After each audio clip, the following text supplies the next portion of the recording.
Nakakaloka talaga kapag awakening ka na or nasa fifth dimension ka na. Napakalakas ng usog. Imagine niyo guys nagpost ako kahapon. Pabiro lang naman na kung sino ang makakapagregalo sa akin ng iPhone 15, ibibigay ko yung iPhone 12 mini ko.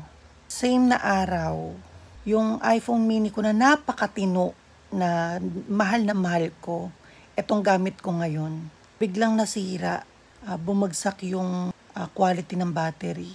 Kunwari 64%, maya-maya nasa red na.